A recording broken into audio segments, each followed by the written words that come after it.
Hey everybody, welcome back to the channel. In this video, I'll be talking about how to use past papers effectively and how they're one of the best resources to use in preparation for your exams to get those top grades that you need. So the first way that you can use past papers effectively to boost your revision is to know the syllabus. Essentially, the syllabus or the specification that you get given for your exam board for that subject allows you to see everything that may come up in your exam, and if it's not on the specification, it will not be in the exam. And that's just one of those rules that's like always been true. If it's not on the specification, it'll never be on the exam, so you don't have to worry about learning it. That's why it's such a useful way of knowing what will be on the exam and what questions you may be asked. And what I recommend is before you actually start doing past papers, try and know at least some of the theory. So it often really helps that when you know at least some theory, then you can boost your knowledge by going through the past paper, marking it and seeing what you got wrong. That's tip one, use the specification to the max. So this next tip is one of those tips that's not true early on, but it's something you'll definitely have to do when you progress with past papers and end up doing many more of them,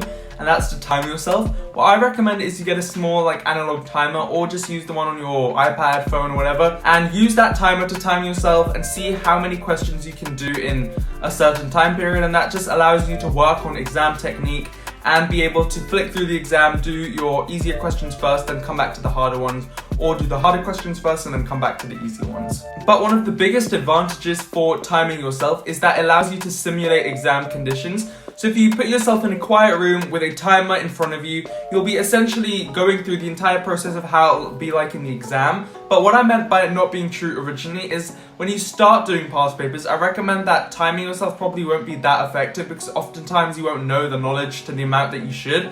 So the first few times that you do past papers, try and just do them to see where you need to work on or what you need to work on and your weaknesses. And then after you've fixed your weaknesses, then go back and do timed questions, because that will allow you to simulate those exam conditions. So the next tip for past papers is to analyze your mistakes when you mark your past paper and see where you went wrong. And analyzing mistakes allows you to go through and find your weaknesses, and then you're able to work on them by watching videos, looking over the specification, reading your textbook, however you revise. But you should be able to analyze your mistakes to an extent that you can work out where your weaknesses are before the exams, and that's another reason they're so useful, because past papers will allow you to see, maybe you know the theory well, but you don't know how to answer that type of question. You can see that your failure in that sense was in exam technique, and then you can work on your exam technique by doing more past papers.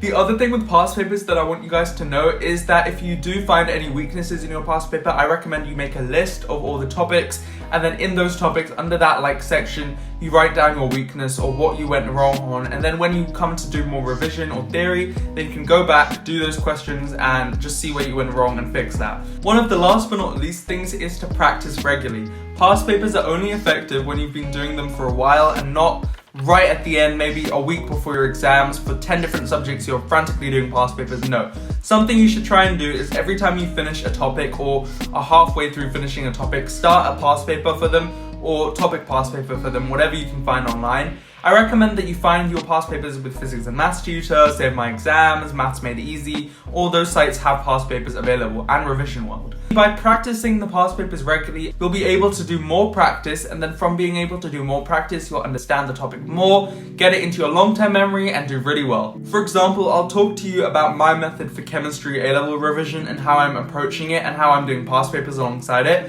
So right as of now, we've finished all the topics that we need for our UCAS exams. I know it's pretty early, but luckily we were able to finish them. So I've done all the topics theory in class. So what I'm doing is starting with topic 1, I'm going through that topic, doing all the theory, doing my flashcards, using the PMT flashcards, my own Anki flashcards.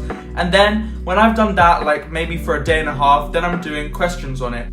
So I'll show you a past paper that I did. This past paper I did a couple of days ago, and as you can see, it went all right, or maybe you can't really see, to be honest. Let me find a question that I didn't understand that well. Okay, so question 12, this was a 3 marker, although we got given a lot of space for it. What happened here was, the question was ionization entities provide information. So there's always, often in the longer question, there's a bit of information that's extra and that's linked to the question but not that relevant. And then there's the actual question, explain why the first ionization energy of sodium is higher than of potassium.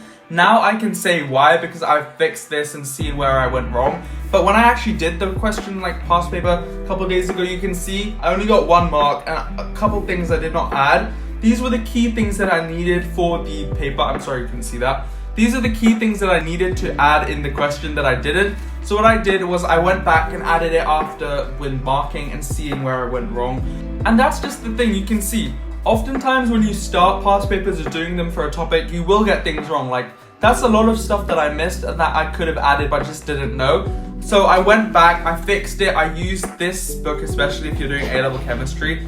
I used this CGP book because it made everything so much simpler, and I watched videos online, I watched videos with alloy chemistry, and then when I did this question a couple days ago just on its own without the rest of the past paper, I could do it really well, really easily, and it was a good question to do. So overall, the video is all about past papers, and as you guys can see, past papers can be a really effective tool for your revision if you do these things. You know your syllabus, you time yourself, you understand that past papers allow you to practice questions in exam conditions and that you don't have to be anxious over them when you're doing actual exams. You're able to analyze your mistakes, use past papers, and then do them to a good ability, enough so that you actually get the marks when you do the exam. But thank you so much for watching. I really hope you guys found this video useful, and if you did, please like, share, comment, and subscribe. We're doing really well on YouTube, but even better on TikTok, so if you are interested in my TikTok and Instagram, the links are down below in this description, so check them out. But I'll be posting more shorter form content on there. But again, thank you so much for watching, and I hope you guys found this video useful, and I'll see you guys next week with a brand new one. Bye for now.